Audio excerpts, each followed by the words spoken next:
Olá, amigos, mais uma vez reunidos com o objetivo de refletirmos sobre os evangelhos, sobre os ensinamentos de Jesus e o que nos traz bastante alegria. Nessa noite, nós vamos refletir sobre vários assuntos, com as palestras, a primeira palestra e a segunda. E o importante é nós iniciarmos com uma oração. Mestre Jesus, querido irmão, Pai maior de infinito amor e bondade, estamos aqui reunidos, iniciando mais um dia de estudo, de reflexões, o qual por graça, misericórdia e bondade tua nos aprove, Senhor, dar-nos essa liberdade. Agradecemos, Senhor, por estarmos aqui mais uma vez e, com a luz da doutrina espírita, Senhor, refletirmos sobre o teu evangelho. Pedimos comunhão, pedimos luz, pedimos entendimento, intuição, para que, de acordo com aquilo que está sendo enunciado, o que vai ser lido, possamos refletir, analisar e buscarmos as melhores reflexões. Junto aos mentores desta casa, aos nossos amigos espirituais, pedimos, Senhor, o teu amor, a tua bondade e a tua presença. Que assim seja. Nosso assunto de hoje, irmãos, é a parábola do fariseu e do publicano, em que Jesus, nessa parábola, ele mostra duas pessoas, dois homens, com as suas características, os quais vão ao templo a orar. E por que Jesus propõe essa parábola? Porque ele quer deixar bem claro que o orar, o buscar a Deus, o ponto-chave, a chave que nos faz chegar até Deus, ou a senha, vamos dizer assim, que nos faz aproximar de Deus é a humildade. Com todas as nossas dificuldades, com todos os nossos erros, porque está claro perante Deus que através de Jesus vem nos ensinar que somos falhos, que somos aprendizes, que estamos caminhando para um futuro melhor, para um planeta melhor. E que esse planeta melhor, ele se inicie dentro de nós. Estamos aí esperando a transição de dor e expiação para a regeneração. Mas que esse processo de regeneração, de mudança, comece por nós. Então Jesus mostra claro aqui que não é a arrogância, a soberba, a presunção de um ser humano que leva até Deus, não. Que nos conecta com o alto, não. É a humildade.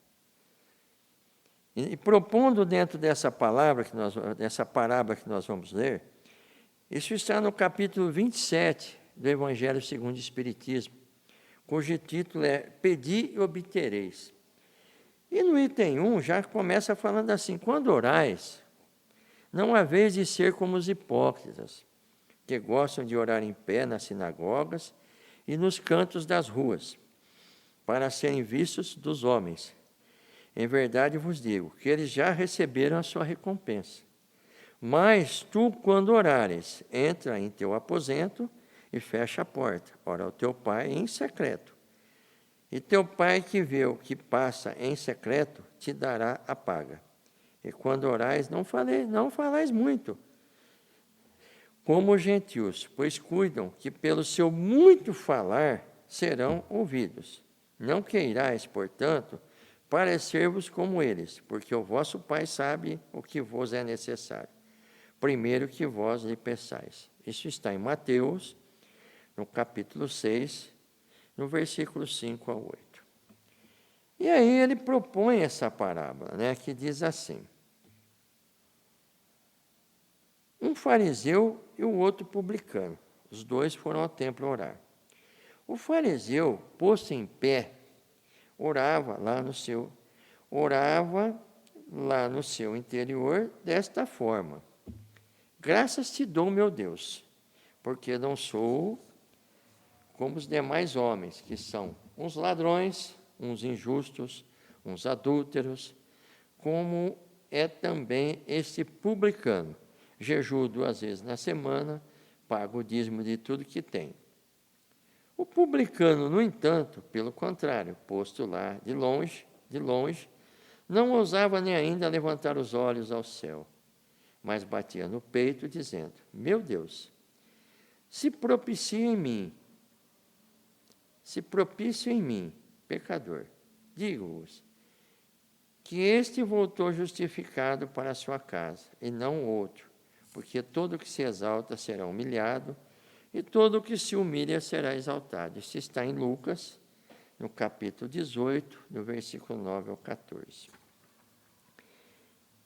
Então, ambos subiram ao templo a orar.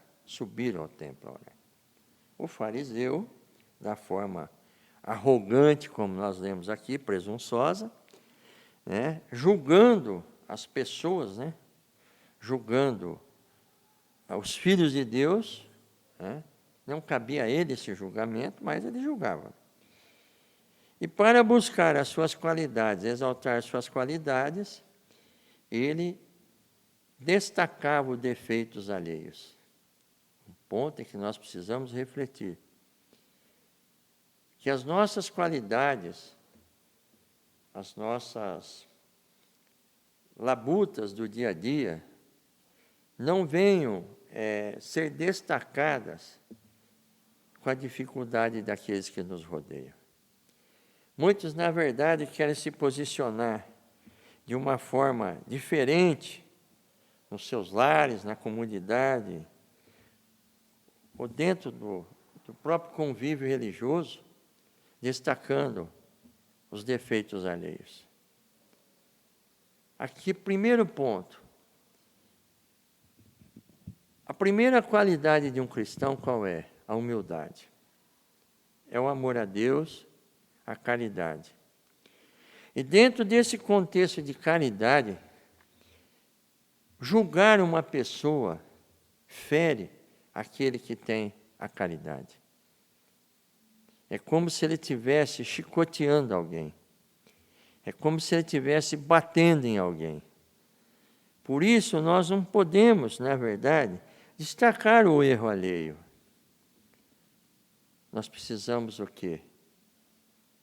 Como aquele samaritano, passar o bálsamo, o azeite, colocar na cavalgadura e cuidar daquele que está enfermo.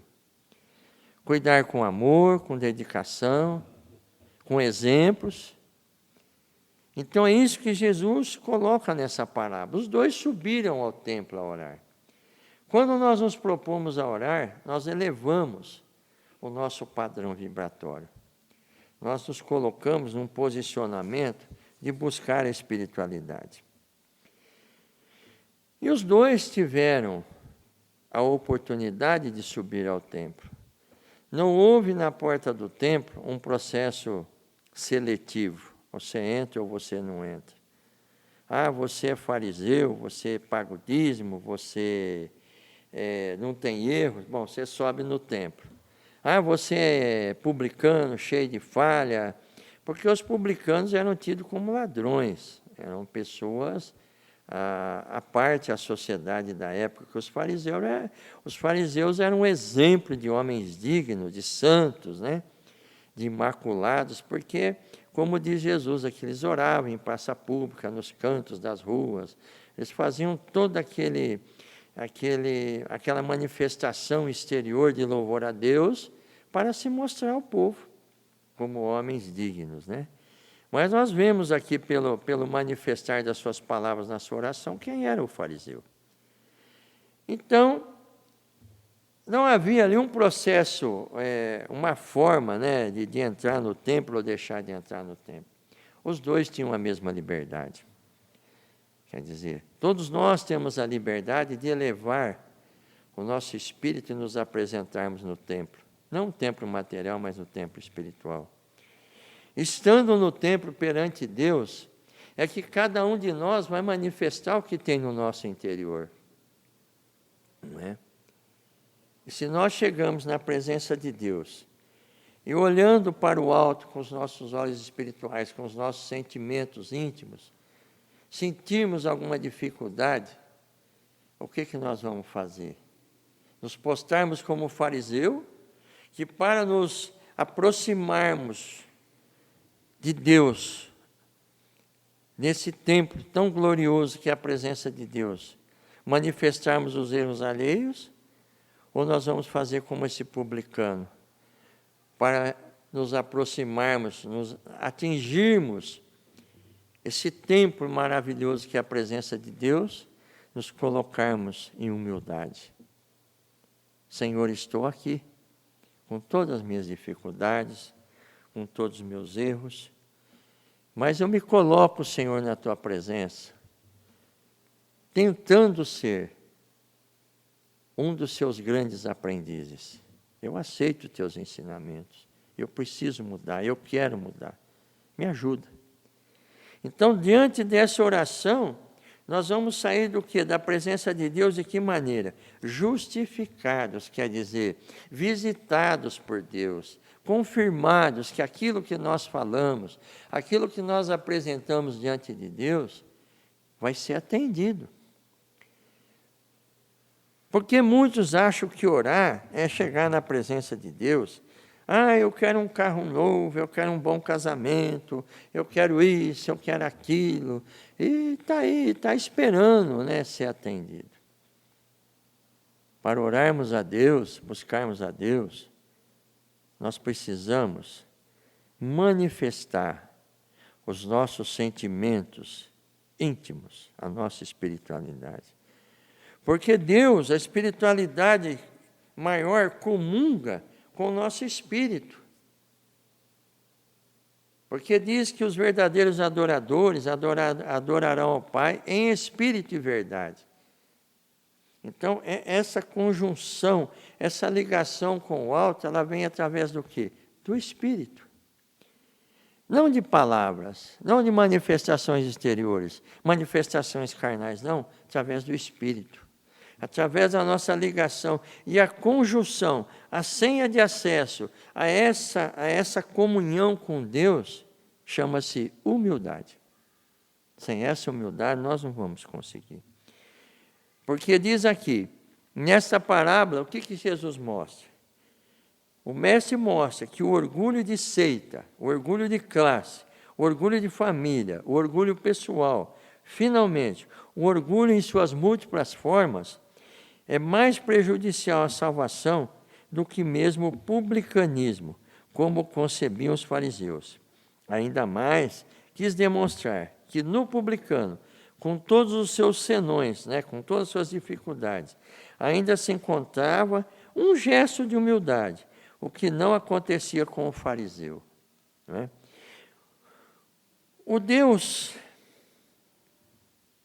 O publicano conhece seus defeitos, sabe que é pecador, nem ousa levantar os olhos para o céu, limita-se a bater no peito e dizer: ó Deus, se propício a mim, pecador, se propício a mim, quer dizer, favoreça-me por ser pecador, tenha misericórdia de mim. Não é?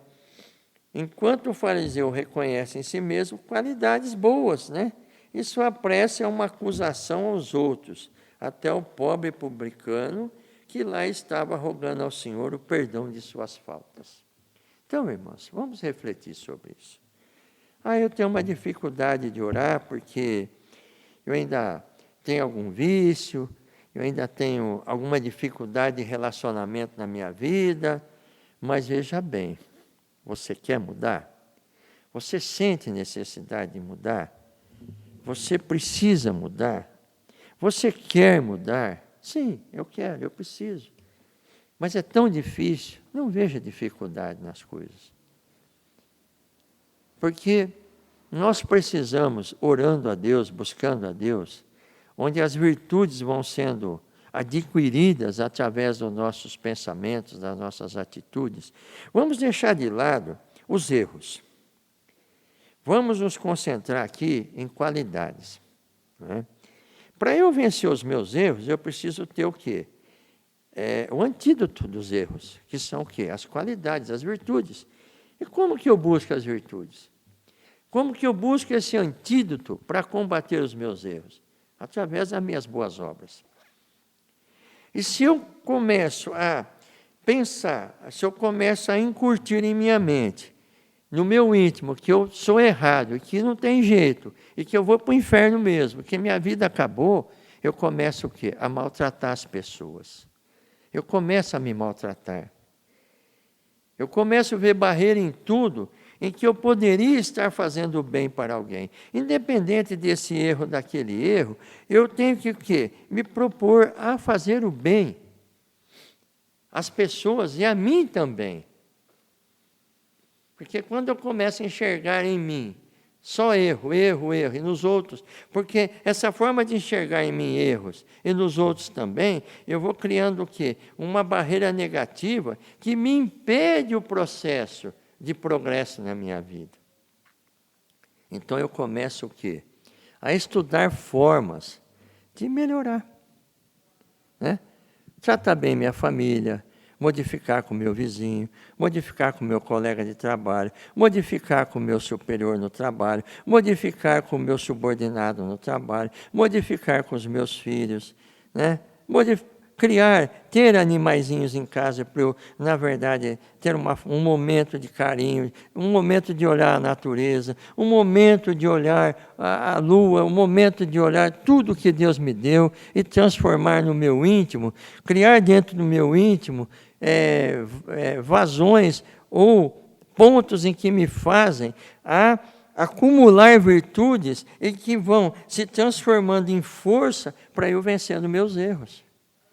Está ficando claro, irmãos? Está ficando claro? E é isso que eu preciso buscar na presença de Deus, né? E diz aqui assim, ó, isso aqui é um estudo em que Kaibar Schutter nos coloca, né? O orgulho é um dragão devorador que destrói todas as qualidades do espírito. Olha, irmãos, enquanto a humildade, ao olhar de Deus, nos eleva à dignidade dos justos. Vale mais ser publicano miserável do que o fariseu coberto de ouro e de pedras preciosas, né? Por quê? Ele compara aqui não a pobreza ou a riqueza material, mas ele compara aqui a pobreza e a riqueza através do orgulho, espiritualmente falando. Bem-aventurados pobres de espírito, né? Diz assim, bem-aventurados pobres de espírito. O que são os pobres de espírito? São aqueles que não estão engajados no orgulho, na arrogância, né? De tantas formas aí de soberbia, e que estão engajados verdadeiramente na humildade, no pretexto de amar ao próximo e a prática da caridade, né? E quando nós estamos imbuídos de humildade e no desejo sincero de mudança, de transformação na nossa vida, o que Deus lhe concederá, se pedir com confiança, é a coragem. Primeiro ponto, é a coragem. A paciência e a resignação. O que ainda lhe concederá são os meios de se livrar das dificuldades, com a ajuda da ideia que lhe serão sugeridas pelos bons espíritos, né? Então eu vou orar. Eu vou levar meu padrão vibratório através da oração. E com a humildade eu vou conseguir acessar um campo espiritual positivo, de bons fluidos. Aí vem o quê? A intuição, vem as ideias, vem os esclarecimentos dos bons espíritos na minha vida, né? De maneira que lhe restará o mérito da ação. Quer dizer, houve a sugestão dos bons espíritos. Qual é a atitude que eu tenho que tomar? Seguindo a sugestão. O que um bom espírito pode me sugerir? Amar ao próximo. Segundo ponto, perdoar o próximo. Terceiro ponto, amar a si mesmo. Quarto ponto, eu estou dizendo enumeração, não é por sequência, não é por prioridades, não. Estou falando o que está vindo aqui conforme nós estamos falando. Logicamente que a prioridade é o amar a mim mesmo, não de forma orgulhosa, arrogante, presunçosa, mas que eu possa me amar buscando para mim o melhor em termos de procedimento. Aí eu começo. Né? Deus assiste aos que ajudam a si mesmo, acabamos de falar. Segundo a máxima, ajuda-te que o céu te ajudará. E não aos que tudo esperam do socorro alheio, sem usar as próprias faculdades. Mas na maioria das vezes preferimos ser socorridos por um milagre, sem nada a fazermos. Né? Isso está no Evangelho segundo o Espiritismo, no capítulo 27, no item 7, onde estamos falando da eficácia da prece. Né? Então, irmãos, é bastante fundamentado aquilo que nós estamos falando, porque o fato de, a chegarmos ao templo, a orarmos a Deus, nós precisamos sempre termos a certeza de uma coisa: seremos sempre bem recepcionados. Não haverá barreiras por parte de Deus, por parte da espiritualidade maior. Se houver alguma barreira em meu pensamento, alguns espíritos acusadores, obsessores, que vêm tirar a minha força de me apresentar diante de Deus, nós temos que repeli-los. De que maneira? Quando fala aqui, se pedir com coragem, se pedir com confiança, é a coragem, quer dizer, coragem de enfrentar a situação. Coragem. Quando eu me proponho a mudar numa situação, irmãos, a primeira coisa que vai acontecer, eu vou criar na minha volta uma turbulência. Puxa vida, comecei a ir no centro, comecei a tomar um passe, comecei a orar, comecei a adquirir me conscientizei do processo de mudança e a minha vida parece que está ficando mais bagunçada. Não é isso. É o processo de transformação. É o processo de conturbação. É quando você começa uma limpeza, né? Você começa aquela limpeza, a coisa começa a aparecer. Né? De repente você pensa que você vai reformar uma casa lá, é só passar uma lixinha ali, uma espátula ali, você tirou aquela casquinha, você já pode pintar. Não, de repente por baixo disso aí tem mais coisa. Então começa um processo de conturbação. Aí entra, irmãos, o que foi falado: coragem, enfrentamento, paciência, resignação de passar as provas, né? Passar esse processo de conturbação. Buscar a Deus com confiança, com amor. Com certeza, irmãos, as portas do templo não estão fechadas. Subiram os dois a orar. Não. Esse impedimento de chegarmos ao campo espiritual para buscar a presença de Deus, não tem impedimento, não. Puxa vida, então, uma coisa está me acusando, não, irmão. Chega lá, se humilha, como diz aqui, chega ao teu aposento secreto, dentro do seu sentimento mais íntimo, se abre. Você tem aí todo uma gama de espíritos amigos, de intercessores, de protetores, de mentores te ajudando. O que nós não podemos, irmão, é deixarmos cada vez mais nos afundando. Não podemos, viu? É o tempo, irmãos, é o tempo. É o tempo da transformação e é o tempo da busca. Então vamos ler aqui para finalizar o que nós estamos refletindo. O Evangelho segundo o Espiritismo, no capítulo 7, diz assim, ó: bem-aventurados os pobres de espíritos. Né? Final do item 1 e 2. Do item 1, 2. Dizer que o reino de Deus, dos céus, é para os simples, Jesus ensina que ninguém será nele admitido sem a simplicidade de coração e a humildade de espírito. E isso por uma razão muito natural. pois a humildade é uma atitude de submissão a Deus, enquanto o orgulho é a revolta contra o bem. Entre parênteses, esse bem chama-se Deus. Não Deus, aquele homem sentado no trono, mas Deus sentimento, Deus amor, Deus compreensão, Deus progresso, Deus construção, Deus vida, Deus renovação. Porque se estamos no bem, se estamos em Deus, a renovação, o processo de transformação em nós, ele se torna automático. É tão bom quando você experimenta alguma coisa gostosa, não é assim? Quando nós experimentamos alguma coisa gostosa, o que acontece? Puxa vida, olha, eu comi alguma coisa tão gostosa que fica aquele saborzinho, né? Na nossa lembrança. Que coisa gostosa, que prato gostoso. E sempre nós queremos, tendo oportunidade, saborear de novo aquele prato, não é assim?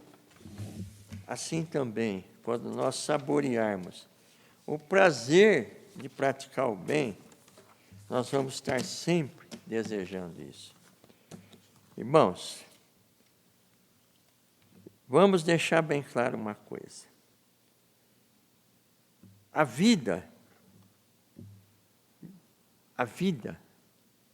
não é a encarnação, é a vida. Essa vida, esse fôlego, essa forma dentro de nós de vida, isso é importante.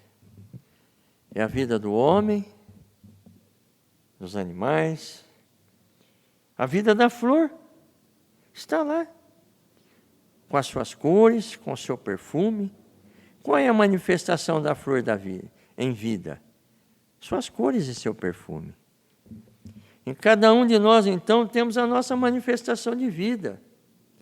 E qual é a manifestação de vida do ser humano criado por Deus à sua imagem e semelhança?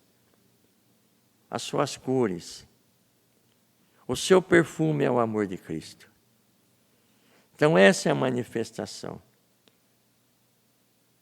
As flores falam, as flores gritam, as flores fazem barulho. Tem manifestações exteriores? Não. As flores estão quietas no vaso. As flores estão quietas nos galhos das árvores. Porém, quem passa? O colorido chama a atenção. O perfume gostoso nos atrai. Assim também temos que ser nós, cristãos, espíritas na presença de Deus. E para isso, irmãos, subamos ao templo, sem nenhum sentimento.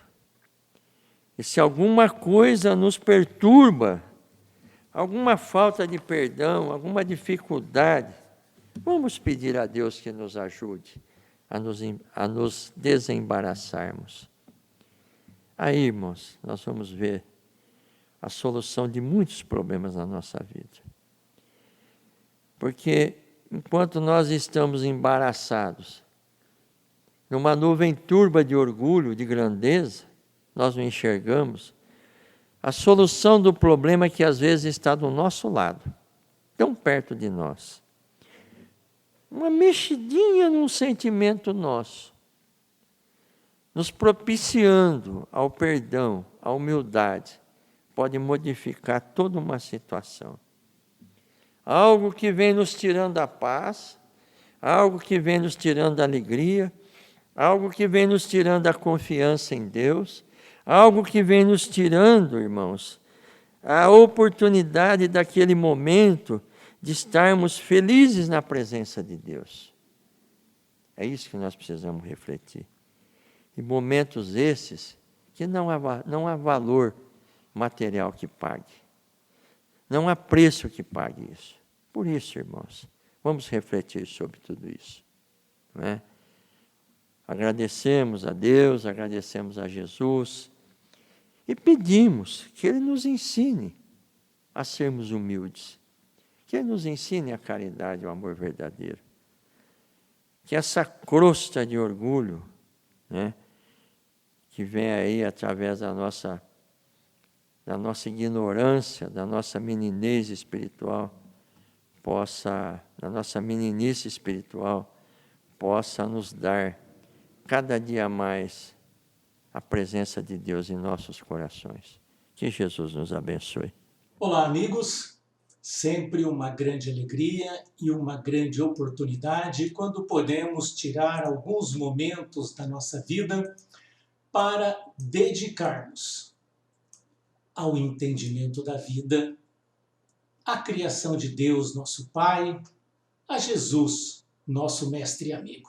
Que bom que a gente pode, sim, se reunir à distância, mas unir os corações em nome de Jesus, buscando as boas energias do alto, as boas vibrações das esferas superiores e, enfim, a paz que tanto almejamos e tanto procuramos em nossas vidas. O Evangelho do Mestre, sempre sublime, orientador e fantástico para indicar o caminho, a verdade e a vida, sempre nos traz aquilo que precisamos no momento certo. Quantas passagens maravilhosas nós podemos observar na fala de Jesus. Escolhemos hoje uma do Evangelho de Mateus, capítulo 5, versículos 44 e 45. Disse Jesus: Eu, porém, vos digo, amai vossos inimigos e orai pelos que vos perseguem, para que sejais filhos do vosso Pai que está nos céus. Ele faz com que nasça o sol sobre os maus e bons, e envia chuva sobre os justos e injustos.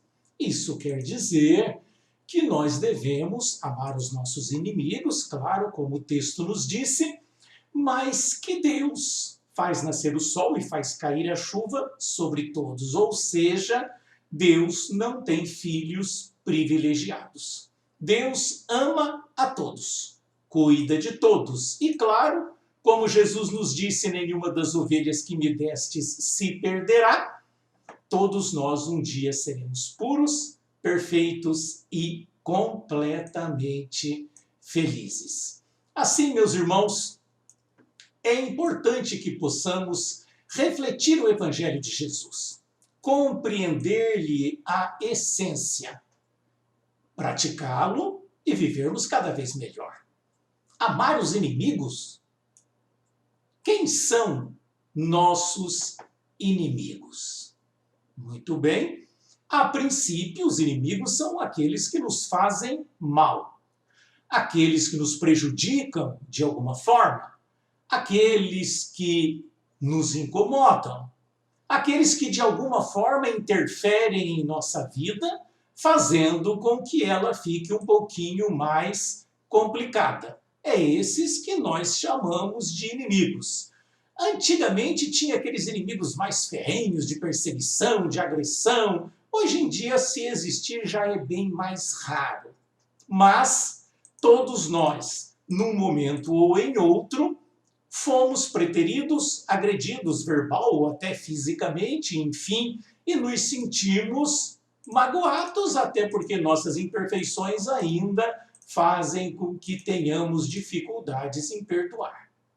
É importante considerar também que quanto maior o apego, o amor à pessoa, maior a mágoa. Nós nos ofendemos menos quando um estranho nos magoa do que quando um ente querido nos magoa, não é? Então, basicamente, é isso que nós entendemos como inimigos hoje em dia, que nós temos dificuldades de amar. Como amá-los, então, se nos prejudicaram, se tornaram nossa vida mais difícil, mais complicada? Muito bem. Primeiro, nós precisamos analisar o que seria amor, porque Jesus disse que nós devemos amar os inimigos. O que é amor? Existem várias circunstâncias que nós utilizamos a palavra amor. Por exemplo, nós temos o amor afetividade, o amor homem e mulher. é um tipo de amor. Nós temos o amor pelos filhos, que é outro tipo. O amor pelos pais, que é outro tipo. Ternura, simpatia, confiança, apego, amizade. Nós usamos a palavra amor pelos amigos, por aqueles que nós temos simpatia, enfim, utilizamos a palavra amor em várias circunstâncias. Nós temos também o amor pelos objetos. Nem que não seja aquele amor doentio, que o Espiritismo fala muito em desapego às coisas materiais, não é? Não vamos falar naquele amor, apego, assim, que você não pode largar de maneira alguma. Mas nós gostamos da casa que nós moramos. Claro que nós podemos vendê-la sem problema nenhum. Vai dar um apertinho no coração. Puxa, essa casa eu gosto tanto dela, mas a gente vende. Mas é um sentimento que a gente tem por um objeto. E existe o amor fraternal, que não é aquele amor pelo amigo. É o amor pela criação de Deus. Quando perguntaram para Jesus qual o maior mandamento, o que ele respondeu? Amar a Deus sobre todas as coisas e o próximo como a ti mesmo. Ora, amar a Deus significa compreender a sua criação e respeitar as regras que ele criou na formação do universo. É um tipo diferente de amor. Jesus perguntou, Pedro, você me ama? Amo, mestre. Perguntou de novo, Pedro, você me ama? Amo, mestre, acabei de falar que amo. Perguntou pela terceira vez, Pedro, você me ama? Pedro se exasperou, mestre, está duvidando de mim? Eu amo. Era um amor apaixonado? Não. O que Jesus disse para Pedro? Apacenta o meu rebanho. Esse amor é o amor respeito, é o amor compreensão, é o amor que sabe quem é que está certo e respeita. Amar a Deus é a mesma coisa. Amar a Deus é respeitar a criação de Deus, entendê-lo e praticar as suas leis em nossas vidas. E amar ao próximo como a nós mesmos. Como nós nos amamos? A gente chega na frente do espelho e fica falando, ai, como eu te amo, como eu te amo. Não. Como é o amor a si próprio? Amar ao próximo como a si mesmo, disse Jesus. O amor a si mesmo é aquele amor tranquilo. Como que a gente se ama? Eu quero estar bem de saúde, eu quero estar bem no meu relacionamento familiar, eu quero estar bem no meu relacionamento social, eu quero estar bem financeiramente, ou seja, eu quero estar bem. Não é esse o amor que nós temos por nós? Jesus disse, eu porém vos digo, amai os vossos inimigos. Está vendo como já começou a ficar mais fácil amar o inimigo? O Evangelho de Jesus é assim. Se você reflete, se você pensa, se você questiona, se você busca compreensão, ele fica muito mais fácil. Amar ao próximo como a si mesmo. Amar ao inimigo como a si mesmo. Quer dizer, eu preciso amar a pessoa que me magoa como a mim mesmo. Eu não preciso ter uma afeição profunda por ela como eu tenho por um amigo. Como eu tenho por um irmão? Como eu tenho por um cônjuge? Não. É como eu tenho por mim mesmo. Eu tenho que amar o inimigo como eu amo a mim mesmo. Começa a ficar mais fácil. Começa a ficar mais simples. Você não precisa ter aquele apego profundo. E o Espiritismo ainda nos fala a respeito das reencarnações. O Espiritismo nos ensina a respeito das reencarnações. Então nós passamos a ter um passado longínquo, um presente que nós nos lembramos e um futuro que é uma aspiração nossa. E o Espiritismo nos ensina também que nós renascemos para aprender e para consertar aquilo que foi mal feito no passado. De repente, o que nós chamamos de inimigo hoje pode até ser aquele que nos chamou de inimigo ontem. Então, nós temos uma razão a mais para perdoar, para compreender e para desejar o bem. O Espiritismo nos ensina que a gente reencarna próximo das pessoas que a gente precisa aprender a amar. Não é o amor apaixonado também. é esse amor como a si próprio. Você não consegue conviver por coisas que você fez ou que ele te fez, e vocês são colocados juntos para vencer essas rusgas do passado e descobrir um caminho novo. Um caminho novo juntos. Não há necessidade que seja esse apego dessa amizade de irmão, não. Apenas o respeito pela criatura de Deus, não querendo o mal para ele. Principalmente, não fazendo o mal. Isso torna o entendimento mais profundo. Nós somos espíritos milenares. Nós vivemos inúmeras reencarnações em inúmeras situações diferenciadas. Não somos inocentes. Nós esquecemos. É diferente. Ai, mas eu sou tão bonzinho. Jamais eu faria uma coisa dessa. Olha como você aprendeu bastante daquela encarnação para cá. Agora jamais você faria. Não é ótimo? Deus é maravilhoso. Nos cria simples e ignorante para o nosso crescimento, o aperfeiçoamento e para nos tornarmos desiguais. Se Deus criasse todos puros e perfeitos, seríamos todos iguais e faríamos tudo o que ele tivesse determinado. Não teríamos escolha. Não. Nós somos seres individuais. Cada um de nós é aquilo que aprendeu, vivenciou, aprendeu a gostar ao longo das encarnações. E com isso vamos crescendo, nos aperfeiçoando e nos tornando cada vez mais felizes. Veja que quando a gente lembra então que amar o inimigo não é ter uma afeição profunda por ele, é ter respeito pela criatura de Deus e querer o bem para ele como você quer para você, nem mais nem menos. E quando você analisa a ideia das reencarnações e das atitudes que você pode ter tido no passado, no presente também, a ideia do perdão ela surge mais espontânea. Espera aí, de repente o perdão não é um ato da minha profunda evolução espiritual, ou do meu conhecimento, ou do meu princípio moral.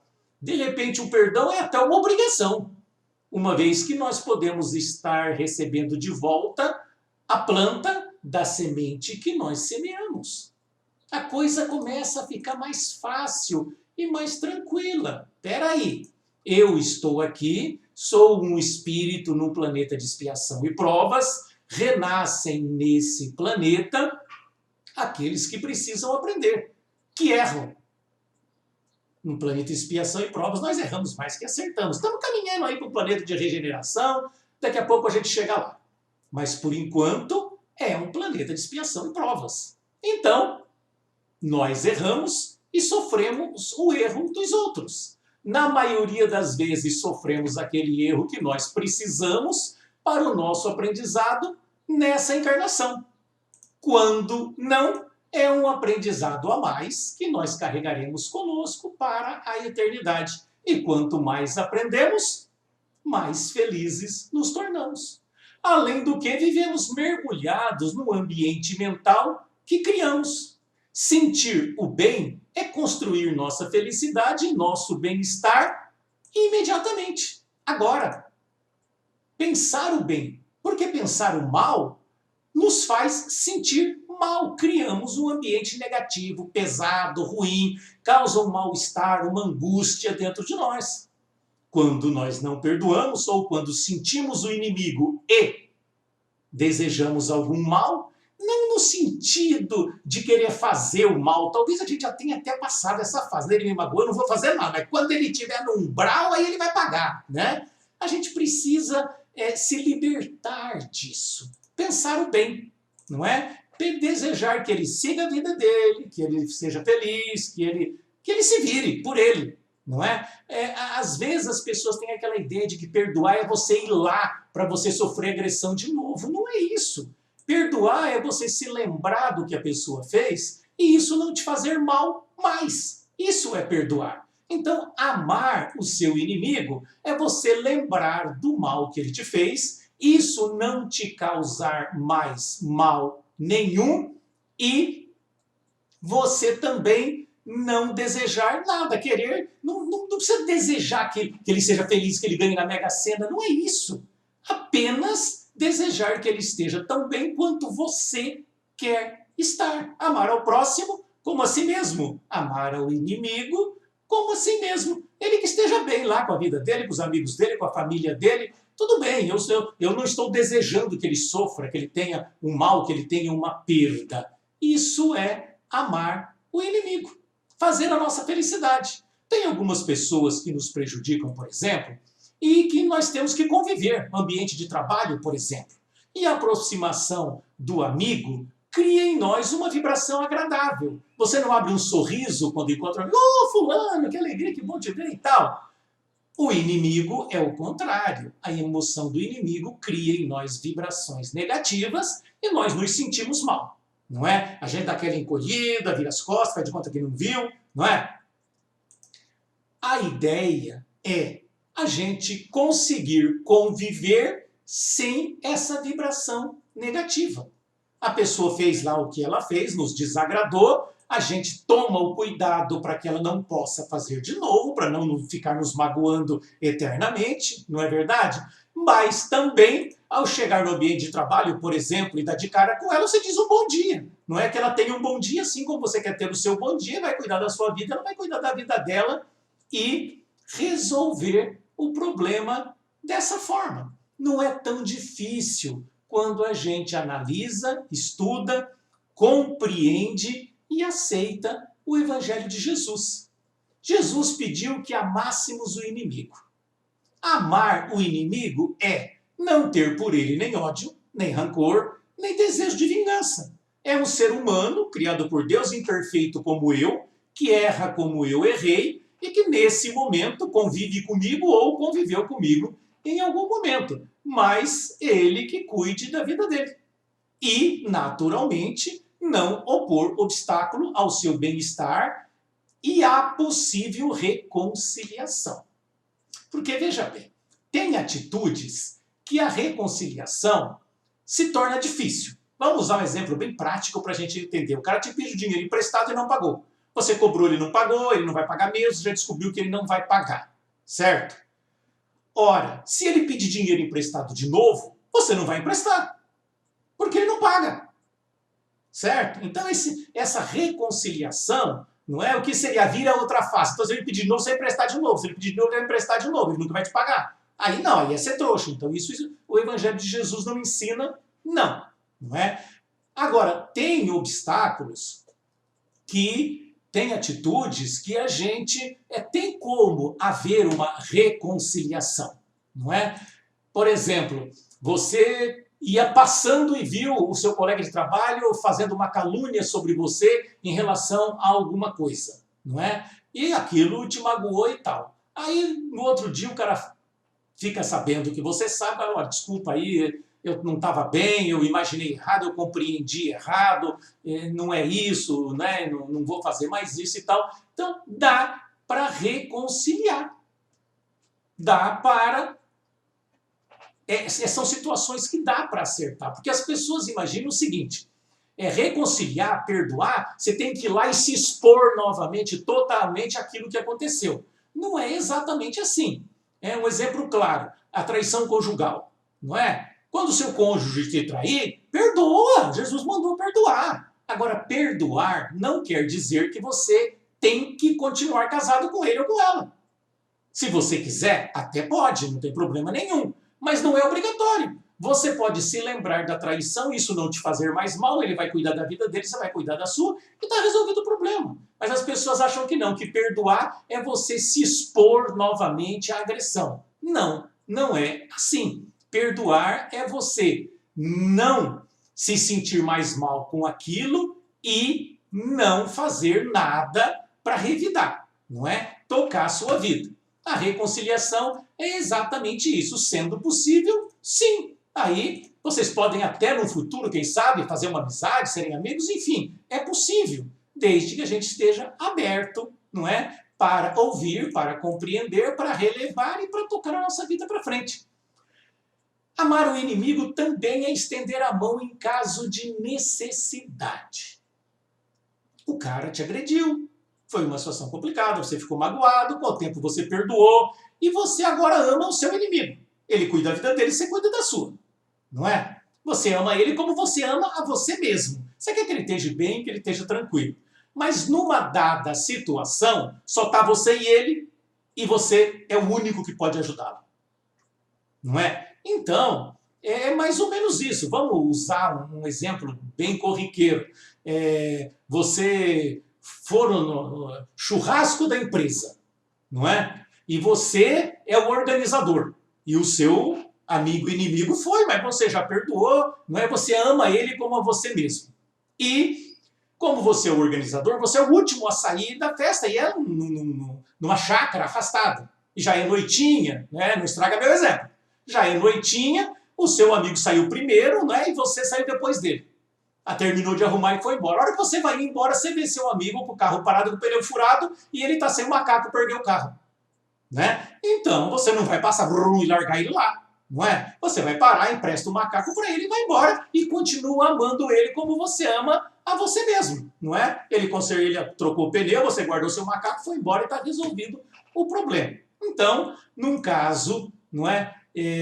De você realmente conseguir amar o seu inimigo, você vai fazer isso tranquilamente. Você quer para ele o que você quer para você. Se você tivesse com o pneu furado e não ia, já era noitinho, não ia passar mais ninguém ali, sabe Deus quanto tempo você não queria que alguém emprestasse um macaco? Então, é mais ou menos isso. Você não precisa beneficiar ele, dele levar vantagem sobre o que você está fazendo.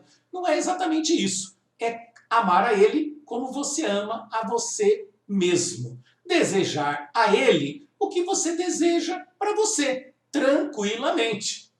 Ver ele como um ser humano igual a você. Isso é amar o inimigo. Você não vai fazer nenhum mal, não vai fazer revide nenhum, não vai falar mal dele, não vai criar nenhuma situação para ele, não é? E vai se cuidar para que ele não faça para você também. Ele cuida da vida dele, deseja para ele o que você deseja para você e está resolvido o problema. Nós precisamos, minha gente, elevar o nosso senso moral acima das paixões terrestres.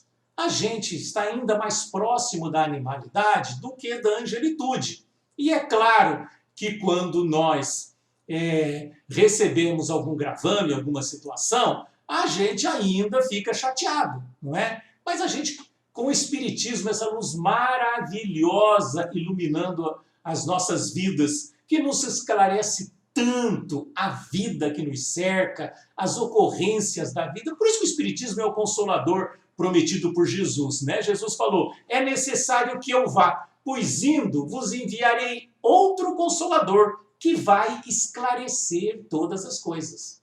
O Espiritismo é isso, é o consolador enviado por Jesus para nos esclarecer as coisas da vida, o que acontece comigo. Por que acontece comigo e não com o outro? Porque eu tenho que aprender isso e o outro não tem. Porque eu preciso desse aprendizado para ser mais feliz, o outro já teve esse aprendizado ou vai ter no futuro. Então, com essa compreensão maravilhosa que o Espiritismo nos traz, essa e tantas outras, não é?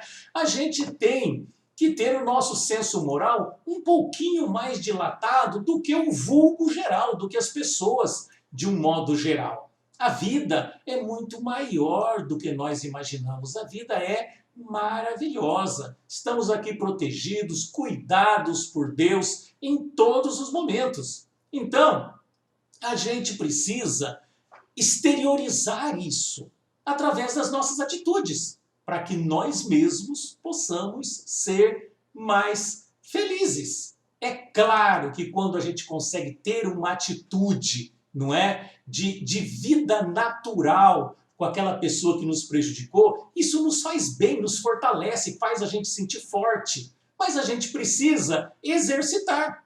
Porque se a gente deixar pelas nossas paixões, quando alguém nos agride, a nossa primeira intenção é o revide, não é? O sangue sobe, a gente diz. Então, se o sangue sobe, a gente tem que controlá-lo, abaixá-lo, não é? E trazer para a normalidade novamente. E passar a ter um relacionamento o mais humano possível com essa pessoa. Até porque, queiramos ou não, nós vamos ter que nos reconciliar. E Jesus falou, reconcilia-te agora com seu irmão que está no caminho com você, porque tudo isso vai lhe ser cobrado. E vai. A gente vai ter que reconciliar. Não dá para estar no nosso lar, um virado para um canto, outro para o outro, emburrado um com o outro. Não existe isso no mundo espiritual, não é? A gente sente o outro. E não vai ser feliz enquanto a gente não perdoar, não tirar aquele peso de dentro da gente. E claro, como a nossa primeira emoção é o revide, é a mágoa, é a dor, a gente precisa lutar contra isso, não é? Fazer um exercício intelectual para mudar as nossas emoções. Espera aí, eu não preciso ficar sofrendo desse jeito com a agressão que ele me fez. Ele que cuide da vida dele, é um filho de Deus, eu vou amá-lo como amo a mim mesmo. Ele que fique bem, mas eu preciso ficar bem também. A gente precisa ver a vida sobre a ótica dos valores universais do amor de Deus. Deus é Pai de todos, como ele disse, faz nascer, como Jesus disse, faz nascer o sol sobre justos e injustos. A chuva cai sobre maus e bons. Deus ama a todos. E todos nós seremos um dia espíritos puros e perfeitos, convivendo numa harmonia universal. Para isso, nós precisamos o quê? Precisamos fazer o esforço. Se deixar pelas nossas emoções, quanto tempo você demora para não estar magoado com seu ente querido que fez alguma coisa para você? Não é? Às vezes meses, conforme a agressão, até anos. Se você exercitar, se você forçar a emoção para eliminar essa mágoa, diminui muito o tempo. Você vive melhor e não corre o risco de, numa situação qualquer, por estar magoado, acabar falando alguma coisa que não deve e aumentar a desavença entre você e ele.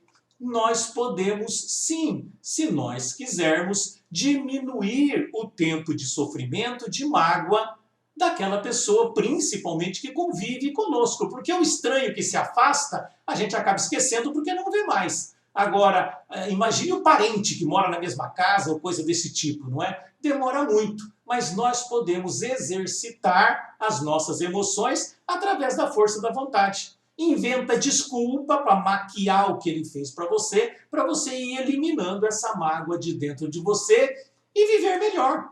Fugir dos maus pensamentos que nos trazem sensações ruins. Cada vez que você vê a pessoa, você lembra do que ela fez. Viu de novo, lembra do que ela fez, se magoou, energia negativa, contamina o seu campo vibracional. Você não fica bem.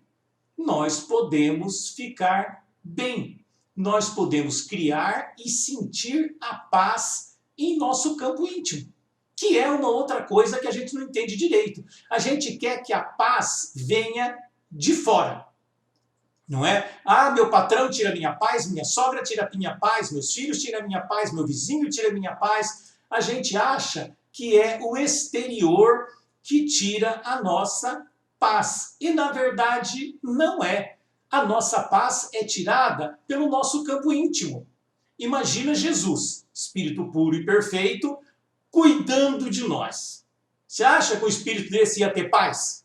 Vendo todas as coisas que a gente faz aqui, o mal que a gente acarreta para nós mesmos? Claro que Jesus tem paz, porque ele já compreendeu.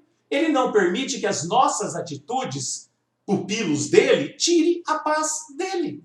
Nós podemos viver bem, apesar das circunstâncias que nos atingem. A ideia é, aconteceu isso, a realidade é essa. Como eu posso viver bem, apesar dessa realidade? É assim.